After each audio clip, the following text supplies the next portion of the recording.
¿Qué tal? ¿Cómo están? Dios les bendiga.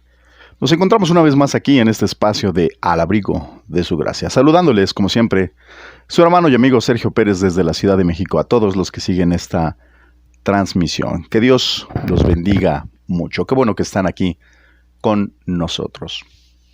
En estos tiempos, y cuando hablo de los tiempos me estoy refiriendo a la cuestión profética y a todo lo que estamos viendo en el mundo, los sucesos, las situaciones y las circunstancias que se están dando en diferentes partes del mundo, hemos estado hablando acerca del tiempo del fin. ¿Qué tan cerca estamos del fin? ¿Se está manifestando ese final? Estamos viendo síntomas o signos que nos indican que efectivamente la humanidad está llegando al tiempo final. Y cuando digo el tiempo final, debemos de aclarar, hermanos, amigos, que estamos refiriéndonos no al fin del mundo, es decir, del planeta Tierra, puesto que en realidad este no será destruido como tal, sino que estamos hablando del final de la era del hombre, el final del mundo como lo conocemos. Eso va a cambiar y eso va a ser diferente, nos dice la Escritura. Pero lo que sí, hermanos, hemos estado hablando y quiero continuar con el tema, es acerca de si las manifestaciones o las señales que tanto se hablan en las redes sociales acerca de lo que se está dando, estas nos hablan acerca del arrebatamiento de la iglesia o bien de la segunda venida de Cristo, porque tenemos que aclarar efectivamente que son dos eventos diferentes. Lo hemos mencionado, lo hemos dicho, y el arrebatamiento de la iglesia es una doctrina, comentamos, que es neotestamentaria y que este mensaje o esta revelación se le dio única y exclusivamente al apóstol Pablo. Posteriormente lo da a conocer a los demás. El apóstol Pedro, hablando de Pablo en relación a esto y otros puntos o situaciones o aspectos, mejor dicho, de orden espiritual, el apóstol Pedro dice que son cosas difíciles de entender y que propiamente quien bien las describe y las detalla es el apóstol Pablo, porque es a él a quien se le reveló. Y estoy refiriéndome efectivamente a estos pasajes que nos hablan acerca del arrebatamiento de la iglesia en primera carta a los Corintios, capítulo 4, verso 17 en adelante, y también primera de Tesalonicenses, capítulo 4, verso 17 en adelante, y primera carta a los Corintios, capítulo 15, verso 50 al 53. Los puntos esenciales, hermanos, que debemos de entender cuando hablamos acerca del arrebatamiento de la iglesia, es que el arrebatamiento de la iglesia se va a dar porque hay un plan o un programa que ha establecido Dios para la iglesia de Cristo. Y este programa tiene que darse. Hay aspectos y hay circunstancias que se tienen que dar para que la iglesia de Cristo tenga ese cumplimiento en el programa de Dios. Y dentro de ese programa estamos hablando no solamente de la resurrección de los muertos en Cristo, porque justamente a diferencia de lo que narra Mateo 24, Marcos 13 y Lucas 21 y Apocalipsis 6, recuerden que Mateo 24 nos lo describe de forma natural o de forma física y Apocalipsis 6 de forma metafórica. Pero es lo mismo. Y propiamente Jesús lo que está describiendo en Mateo 24 y las señales acerca de lo que le preguntaron sus discípulos, ¿qué señales habrá de tu venida? Jesús describe las señales que vendrán para su venida. Mateo 24, Marcos 13, Lucas 21. Son pasajes paralelos. Y en esta descripción que está hablando Jesús, efectivamente jamás habla Jesús de la resurrección de los muertos en ese momento, de los muertos en Cristo, desde luego. Jesús no habla del toque de trompetas tampoco. Jesús no habla de la transformación de los que estén vivos para cuando sea el momento del encuentro con Él. No habla de la transformación del cuerpo tampoco. Nada de esto. Esto que estoy hablando, la transformación del cuerpo, el toque de la trompeta, la resurrección de los muertos en Cristo, son sucesos que se darán dentro del arrebatamiento de la iglesia y que están descritos en los pasajes santos mencionados, en Corintios, en Tesalonicenses y algunos otros pasajes más. Entonces, hermanos, en ninguna manera podemos seguir pretendiendo o en un momento dado utilizando estos pasajes de los evangelios para hablar acerca del arrebatamiento de la iglesia, puesto que ahí no se está hablando de ese tema. Se está hablando de las señales que se van a dar para la segunda venida de Cristo. Y entonces muchos dicen, bueno, es que al venir por su iglesia es la segunda venida. No. Muchos dicen, no, es que no hay tres venidas en la iglesia, de Cristo en la Biblia. Está el que vino, que tiene relación con el pecado cuando el Verbo se hizo carne, se encarnó, dando por resultado la persona de Jesús con el propósito de redimir al hombre. Y la segunda, que es la que nos dice la Escritura, que es en relación a su venida. Es decir, para establecer el reino. Entonces, hermanos, muchos argumentan, pues no hay más. No hay tres venidas, no hay tres llegadas de Cristo marcadas en la Escritura. Solo hay dos. Sin embargo, tenemos que hacer la diferencia de que Cristo va a venir al encuentro por su iglesia. Viene por la iglesia. La segunda venida, que es como se le conoce, las dos son presenciales. Sin embargo, la del arrebatamiento de la iglesia es una manifestación para la iglesia, no es una manifestación para el mundo. Esto no es un suceso para el mundo, no es un suceso para la gente del mundo. No son circunstancias que el mundo debe de estar atento y viendo para ver si ocurren o no. Estas son circunstancias que en un momento dado le atañen directamente a la iglesia de Cristo, al cuerpo de Cristo, a los creyentes en Cristo. No al mundo, no a la gente del mundo, porque ellos no esperan a Cristo. Ellos no anhelan un encuentro con Cristo. Es más, no creen en Cristo. Entonces, estas no son circunstancias que les atañen o les interesen.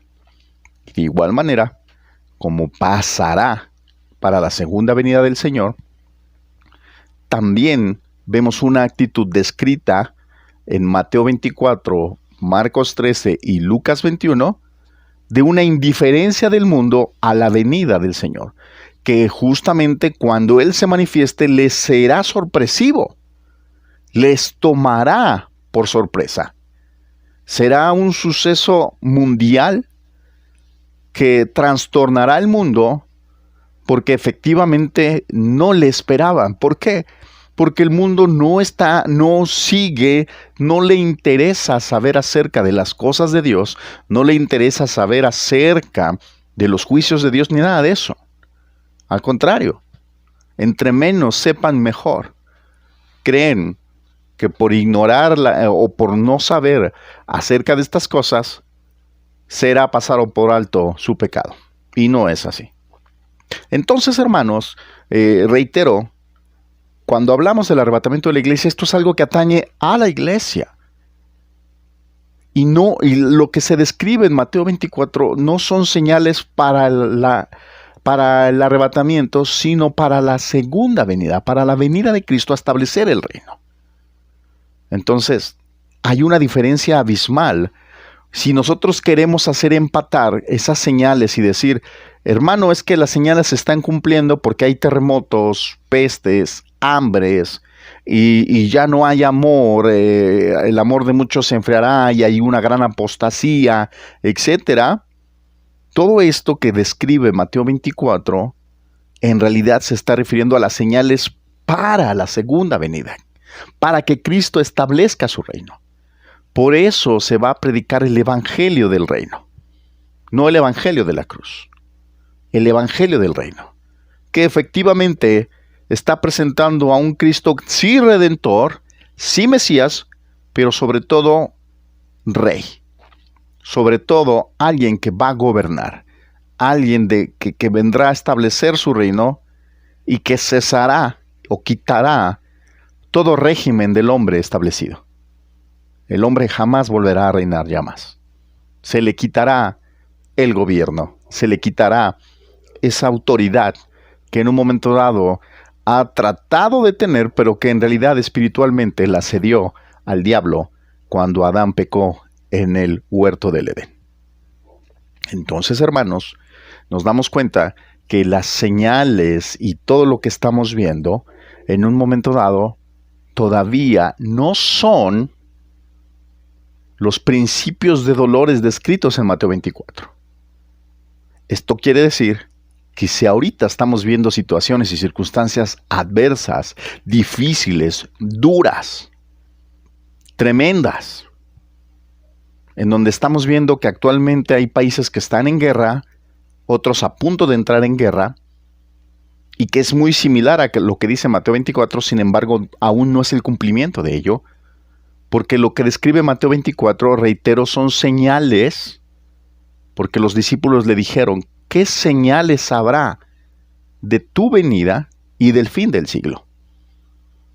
¿Qué señales habrá para tu venida, para tu regreso, para establecer el reino? Entonces Jesús respondió eso. Habrá pestes, hambres, terremotos en diferentes partes del mundo, y esto solo es principio de dolor. Pero aún no es el fin. Se levantará nación contra nación y reino contra reino. Y hace un llamado efectivamente al pueblo de Israel. Tenemos que entender que Mateo 24 está hablando directamente a las generaciones futuras. Jesús hablando proféticamente a Israel, a la nación de Israel. Cuando Jesús les dice que cuando vean la abominación desoladora, entonces corran. Y para muchos el suceso de la abominación desoladora ocurrió en la semana en el año 70 después de Cristo, cuando efectivamente el Imperio Romano destruyó el segundo templo. Cuando fue derribado todo y cuando fue profanado el lugar santísimo. Entonces, se cree que ese suceso ocurrió ya y que ya no va a haber otra abominación desoladora. Sin embargo, esa descripción que hizo Jesús efectivamente tiene un doble cumplimiento y un símbolo profético de lo que iba a ocurrir en la semana 70, descrita en el libro de Daniel, capítulo 9, verso 24 en adelante. Sobre todo en el verso 27. No lo vamos a leer, eso ya lo habíamos hablado. Pero los sucesos de la abominación desoladora, que huyan a los montes, habla de los que están en Judea, que corran. Entonces está hablando de un lugar ahí no espiritual, sino Jesús está hablando de un lugar físico, de un territorio conocido para un judío. ¿Cuál? Su nación. El centro de su nación. Entonces, corran, huyan a los montes.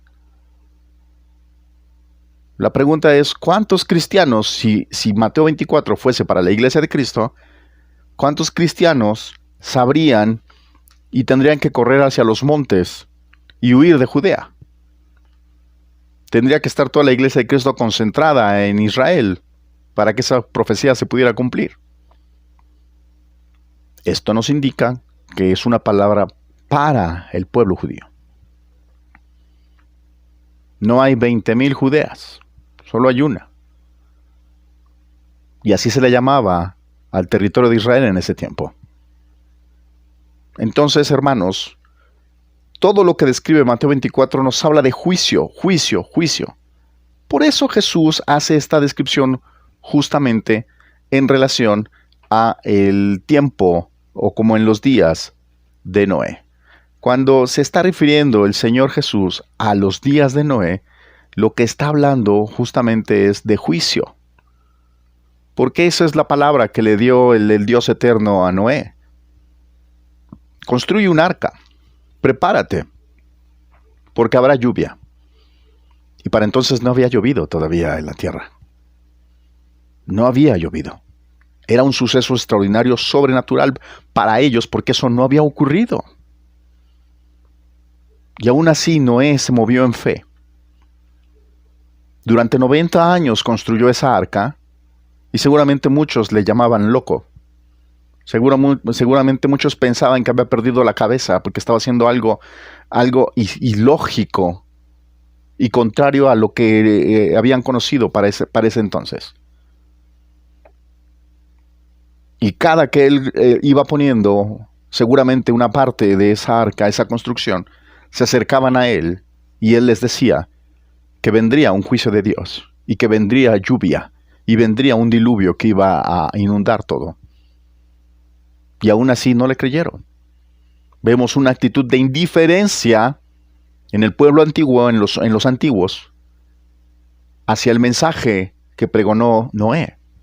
Hay una indiferencia total, porque Jesús dice que en esos días se casaban y se daban en casamiento. ¿Qué quiere decir? Que llevaban una vida normal, sin interés de buscar a Dios. No buscaron a Dios, no alzaron sus ojos, no hubo un cambio en su corazón, no hubo un cambio al saber que vendría un juicio, no hubo un cambio ni una transformación por querer buscar a Dios. Siguieron en sus cosas, en la cotidianidad, viviendo, haciendo, comprando, cultivando, comiendo, casándose, dándose en casamiento. A eso se refiere.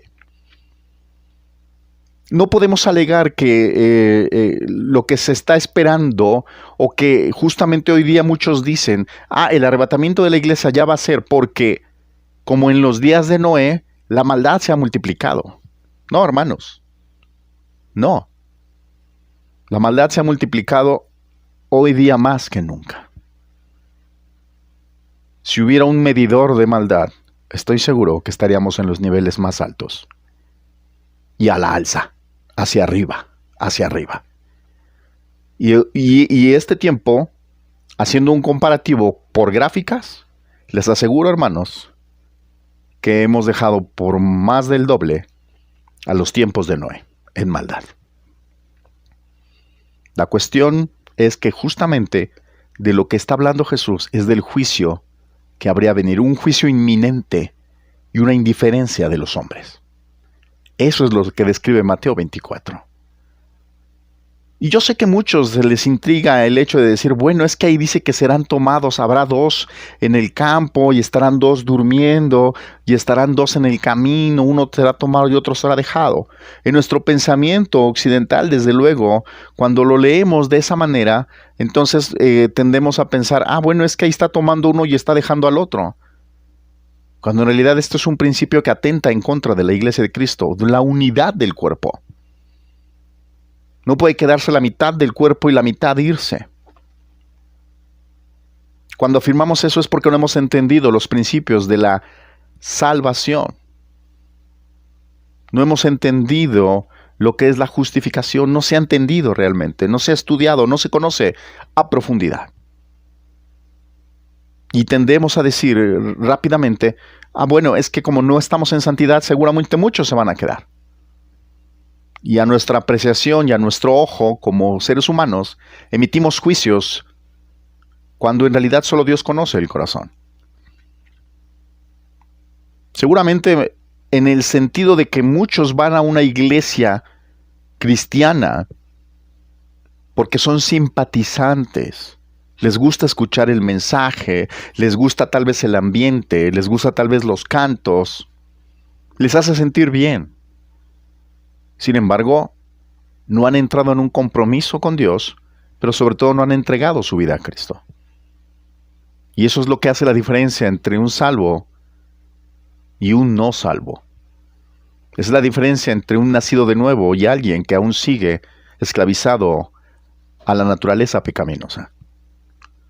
Entonces, hermanos, efectivamente, al escuchar este vocablo en Mateo 24, de uno será tomado, otro será dejado, tendemos a pensar eso rápidamente. Pero en realidad todo el contexto está hablando de juicio, no del arrebatamiento de la iglesia, porque el arrebatamiento de la iglesia no es juicio. Es una bendición gloriosa.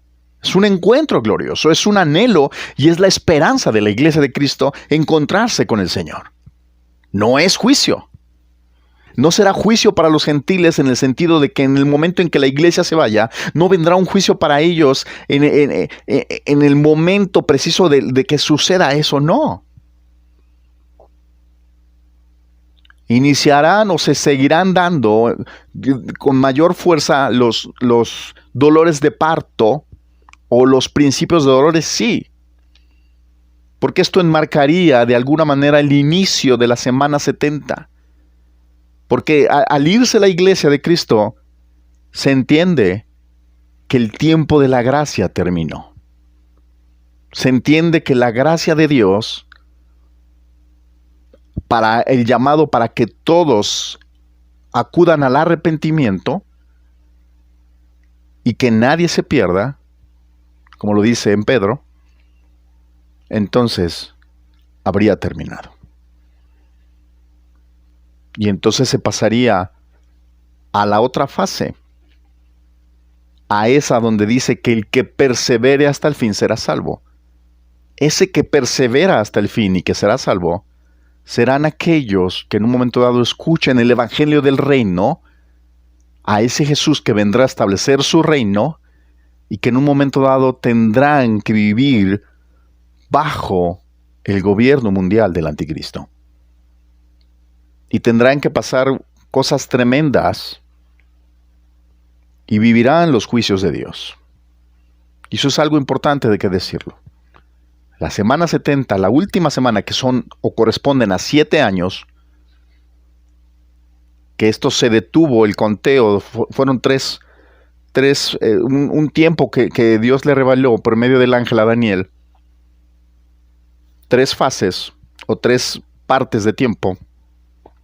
Las 2 primeras se cumplieron y la última, a partir de que Jesucristo murió y resucitó, entonces se detuvo esa última semana, la semana profética que equivale a 7 años. Esa tendrá su cumplimiento una vez que la iglesia ya no esté aquí. ¿Por qué? Porque es un trato de Dios con los gentiles y un trato de Dios con el pueblo de Israel, con la nación de Israel, la cual tendrá que aprender de una manera muy dura quién es el Mesías. Por eso Jesús dijo, ¿cuántas veces, evocando al Antiguo Testamento, quise juntarte a mí como una gallina junta a sus polluelos cuando extiende sus alas y no quisiste? Porque el pueblo de Israel desechó muchas veces la palabra del Dios eterno. Pero lo más grave, hermanos, es que hubo un rechazo hacia el Mesías. A los suyos vino y los suyos no le recibieron. Entonces, hermanos, habrá un trato de Dios para con los gentiles y para con el pueblo de Israel en la semana 70, que equivale a 7 años, y veremos más adelante cómo se divide en 2 partes, como en tribulación y la gran tribulación. Y justamente narra Daniel, capítulo 9, verso 27, nos habla de un pacto, nos habla de un tercer templo, nos habla de que ese líder o esa persona, de alguna manera, el hombre de pecado, así lo define la Escritura, hará un pacto con Israel y se volverá a los holocaustos. Esto implica un tercer templo, que eso es lo que estamos viendo. Por eso los signos que dije en un principio y las circunstancias se están dando justamente hacia ese rumbo. Está caminando todo hacia allá. Es decir, se va viendo muy de cerca los elementos que llevarán parte o que se darán dentro de la semana 70, los 7 años de esa semana profética del trato de Dios con Israel y con los gentiles, en donde en ninguna manera está nombrada la iglesia. No está nombrada la iglesia. Y volvemos a la parte en donde llama mucho la atención el término que dice dejar o quedar. Jesús cuando dice, unos serán tomados, otros serán dejados, porque esto será como en los días de Noé. Es decir, que hubo un diluvio que destruyó el mundo antiguo, un juicio. La venida de Cristo, su segunda venida, Mateo 24, Marcos 13 y Lucas 21, se está refiriendo al reinado de Cristo, al juicio que Él hará a las naciones y al juicio que hará después a la nación de Israel también. Entonces, esta expresión en realidad se está refiriendo a aquello que va a ocurrir cuando Jesucristo venga por segunda vez, no por el arrebatamiento, no a arrebatar a la iglesia, no a llevarse a la iglesia. Y cuando usamos este término arrebatar, justamente nos estamos refiriendo, o se está refiriendo a la Escritura, a que será de una manera rápida, será de una manera no progresiva, sino será en instantes. Hace un comparativo con un abrir y cerrar de ojos. Hace un comparativo en la cuestión de la transformación, de la resurrección, porque eso es lo que contiene el arrebatamiento de la iglesia, que resucitarán los muertos en Cristo. Y dice el apóstol Pablo, no pensemos que nosotros precederemos a los que ya durmieron, a los que duermen, a los que ya murieron en Cristo, no. Sino que ellos resucitarán primero y luego nosotros seremos transformados para encontrarnos con el Señor en el aire, y así estaremos siempre con el Señor. Será la unión perfecta, en donde desde luego, reitero, habrá el programa, en donde tendrá que haber el juicio de la iglesia, los galardones de la iglesia y las bodas del Cordero. Si nosotros queremos juntar el arrebatamiento de la iglesia con la segunda venida, pensando que en el momento en que Jesucristo descienda y que todo ojo le verá, y que pondrá su pie en el monte de los olivos, y que en un momento dado se lamentarán todas las naciones, y que en ese momento arrebata la iglesia, la pregunta es, ¿en qué momento se van a dar estos tres sucesos? Puesto que en realidad Jesús viene para la batalla de Armagedón. Y después de la batalla de Armagedón, entonces vienen los juicios a la nación de Israel y a los gentiles y a establecer el reino. Y dice la Escritura que la iglesia reinará con él. Quiere decir que la iglesia ya está en un estado, o mejor dicho, en una posición de dignificación. Ya fue dignificada. Y esto se refiere a que ya completó el proceso o el programa que Dios estableció para con la iglesia de Cristo. Tenemos que entender cada uno de estos aspectos. Son bastantes, hermanos. Regresando a Mateo 24, en la expresión uno será tomado y otro será dejado, cuando Jesús nombró o habló acerca de los tiempos de Noé, nos damos cuenta que en los tiempos de Noé hace referencia el Señor justamente a los que fueron salvados. Noé y su familia, ellos fueron salvados y todos los demás fueron destruidos.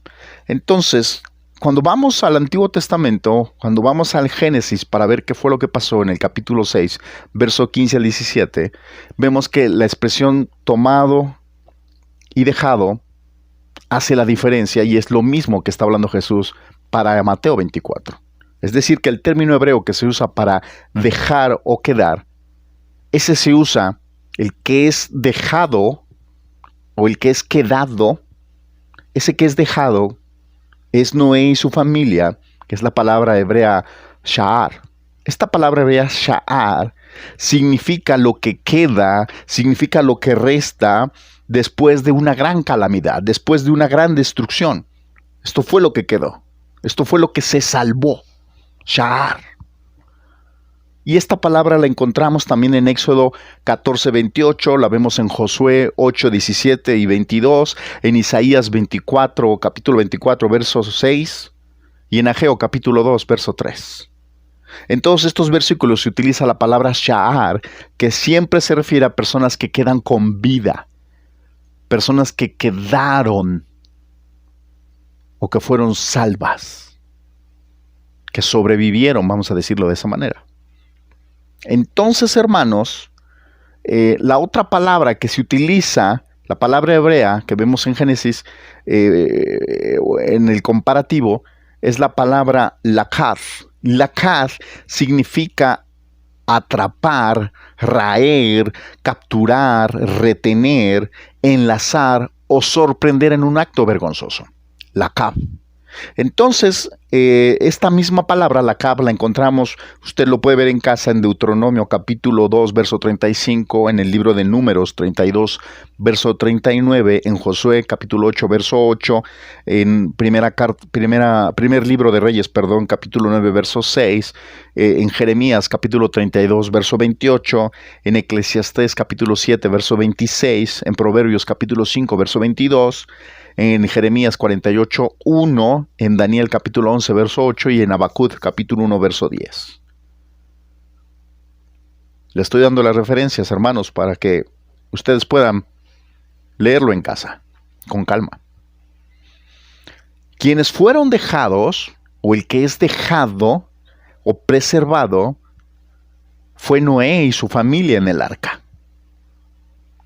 Y los que fueron tomados, el que es tomado, es el que es raído, el que es sorprendido por el juicio de Dios, que no entendieron o no atendieron al llamado de Noé y que en un momento dado fueron raídos o destruidos. Así que esto es lo que Jesús utiliza.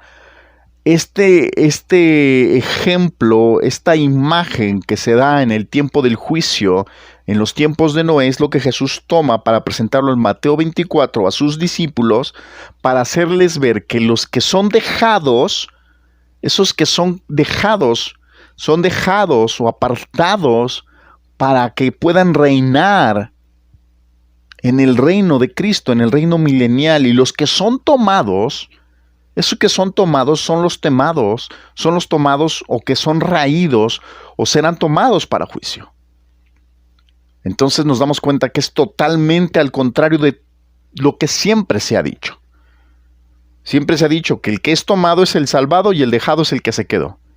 Y en realidad, cuando hacemos el estudio gramatical e histórico de lo que está hablando Jesús en relación a que en el tiempo profético del futuro va a ocurrir como con el tiempo de Noé, donde viene el juicio, y que Noé y su familia se salvó y todos los demás fueron destruidos, vemos que entonces, hermanos, los tomados son aquellos que fueron raídos o destruidos. Y los dejados o el quedado es el que es quedado o apartado para entrar en el reino milenial de Cristo.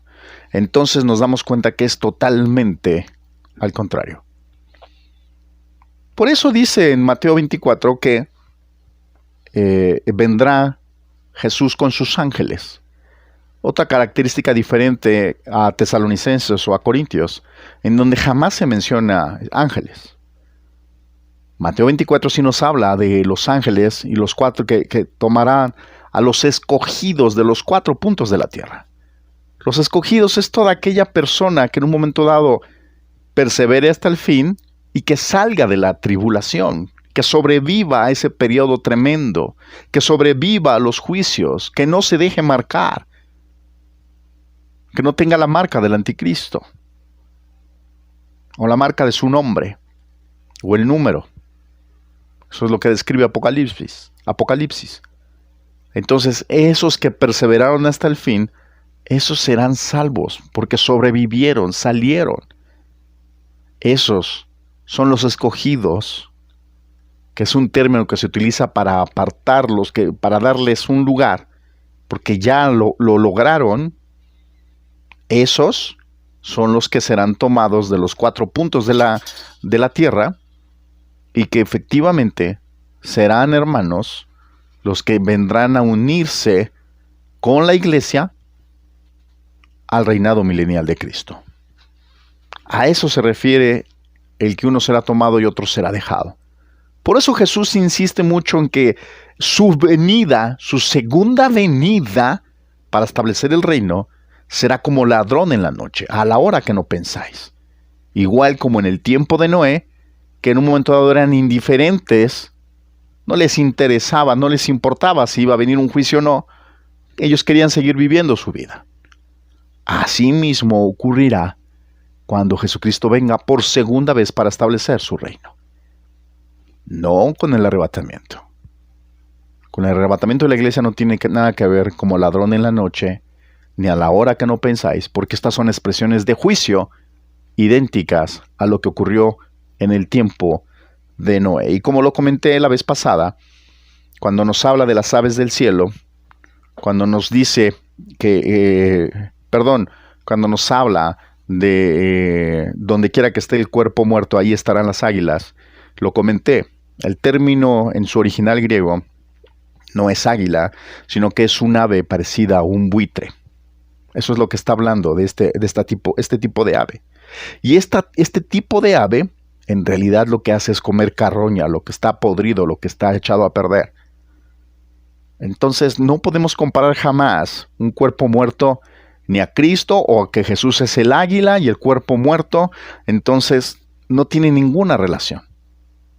Es decir, para hablar acerca del arrebatamiento de la iglesia no tiene ninguna relación, porque son expresiones de juicio. El cuerpo muerto es el sistema del mundo, el sistema mundano, lo que han creado los hombres, todo lo que han hecho los hombres, lo que han entretejido a lo largo de estos siglos, de 6,000 años. Este sistema está podrido, está corrupto, está lleno de maldad. Y el ave, como buitre, que vendrá a devorar ese cuerpo muerto, es el juicio que traerá Cristo a las naciones. A eso se refiere. Entonces, hermanos, dejemos de utilizar esta expresión del será tomado, será dejado, para quererlo ajustar a la iglesia, porque no se ajusta a la iglesia. No se ajusta. La iglesia se va completa. No se va a partes, no se va a la mitad. Eso será cuestión de un análisis de otra entrega. Porque hay que entender los principios de unidad, de santificación, pero sobre todo los de salvación. Entonces no existe una iglesia que se va y otra que se queda, una iglesia fiel y otra infiel, no. Hay grupos de creyentes en donde efectivamente dentro de la iglesia de Cristo muchos solo son simpatizantes, mas no hay una conversión real. Así que, hermanos, nos damos cuenta que todo lo que está hablando Jesús en Mateo 24 se refiere al mundo antediluviano. Y que justamente este mensaje que pregonó Noé, un mensaje que no fue atendido, que no fue escuchado, es el mismo que vemos que se dará en la segunda venida de Cristo. Porque hoy día podríamos decir, no se atiende el mensaje. No, sí se atiende. No como debería. Pero hoy día podemos predicar, o lo estamos haciendo por este medio. Y seguramente muchos en sus iglesias locales, los que están viendo esta transmisión, pueden ver cómo hay gente que se está convirtiendo, están entregando su vida a Cristo. Todavía se da el evangelio y la gente entrega su vida. No como debería. Lo ideal es que todo el mundo se convierta. Lo ideal es que todos atiendan al mensaje, mas no es así. Pero esto no se compara a lo que vendrá en ese tiempo, en donde el amor de muchos se enfriará, refiriéndose a la nación de Israel y a su condición espiritual. A eso se refiere. Entonces, hermanos, lo que estamos viendo, todo lo que está ocurriendo en el mundo, efectivamente está caminando hacia el tiempo postrero, hacia el tiempo de la tribulación, sí. Por ende, tenemos que pensar que el arrebatamiento de la iglesia está cercano, sí, porque este es el arrebatamiento de la iglesia, justamente, hermanos, es un suceso que da esperanza al creyente y que sabe que en un momento dado o en cualquier momento vendrá al encuentro Cristo Jesús de su iglesia. Y nosotros tenemos que estar siempre, siempre conscientes de ello, preparados para ello, anhelando ese tiempo, anhelando ese encuentro, que puede ser hoy, puede ser mañana. Los signos y señales que se están dando se encaminan hacia la semana 70, hacia el juicio de Dios que vendrá a la tierra y hacia todo lo que vemos en Apocalipsis 6 en adelante, en cuanto a los sellos, las trompetas y las copas. Pero eso lo veremos en otra entrega. Lo vamos a dejar hasta ahí. Agradezco mucho, como siempre, el favor de su atención. Rogándoles que si tienen alguna duda puedan escribir aquí, en la caja de comentarios, en el chat o en la caja de comentarios, alguna duda respecto a la escritura, respecto a este tema, y desde luego, hermanos, de cualquier otro que tenga que ver con la escritura. Recordándoles, mi nombre es Sergio Pérez, mandándoles un abrazo fuerte desde la Ciudad de México. Estemos alertas, porque en cualquier momento vendrá nuestro Señor. Nos vemos en la próxima. Que Dios les bendiga.